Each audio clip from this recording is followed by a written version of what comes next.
Hello world! Magluluto po tayo ng Bisayang humba. Ayan. Hindi ko nga alam kung paano ko tulutuin. Kaya inisip ko lang na i-marinate ko lang ito ng konti dahil ito po ang ulamin namin ngayong gabi. Ayan. Yan po ang nilagyan po natin ng garlic. Yes, of course. Para pampalasa. Tapos ilang minuto lang mix lang natin para may naman konting lasa yung meat. Ayan. So, konting pang sahog. Ayan. Yung durog na ang tawag nito? Paminta. Yun. So, sahog-sahog lang. Konti lang nating ilang minuto lang para madali. Dahil habang si Habi ay nandun pa sa work, ako naman andito naghahanda. Dahil kami lang dalawa dito ngayon sa bahay dahil nandun pa sa hospital yung biyanan ko. Hindi pa nakalabas yung father-in-law ko kaya yung mother-in-law ko andun pa naman.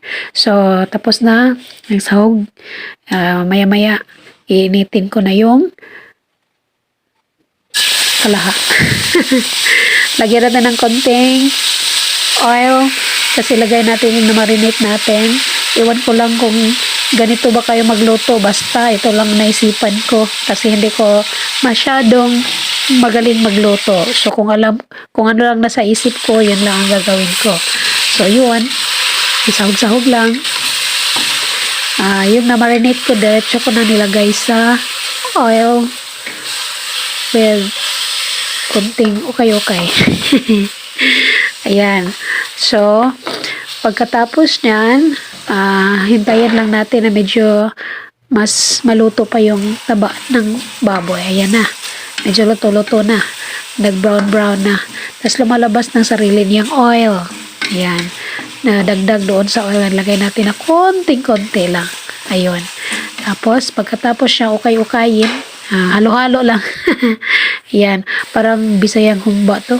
Tapos lagyan ng ito lang klaseng humba na may sariling spring onion. Dahil mahilig kasi si Abby sa may mga gulay-gulay. Wala naman akong gulay na isahog dito. So, nilagyan ko yan ng konting sili. Saan ka ba yung makakita ng humba na may sili? Dito lang luto ko.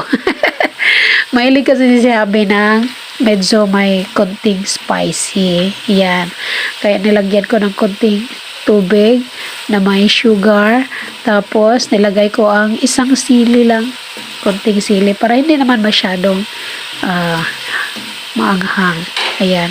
So, palapit na itong maluto. Palapit na itong maihanda natin para sa dinner. Ayan na, mga kumarit, mga kumpare. Handang-handa na ang aking Bisayang humba. Ayan. So, yun lang ang magiging uulamin namin. Partneran ko lang ito siguro ng hanap lang ako ng gulay. Kasi ito si Habi, hindi pwede walang gulay. Dito sa bahay, hindi pwede walang gulay. Mayroon talagang gulay. Isa, dalawa, tatlong piraso o tatlong klase. Basta kung hindi man maging tatlo, konti lang. Saan ka pa? Ito na ang humba. Bisayang humba. Mayroon ba kayong ganito? Hayaan nyo na. Ito lang humbang naalala ko na paano lutuin. Ito lang kasi ang alam kong paano igisa. Ayan.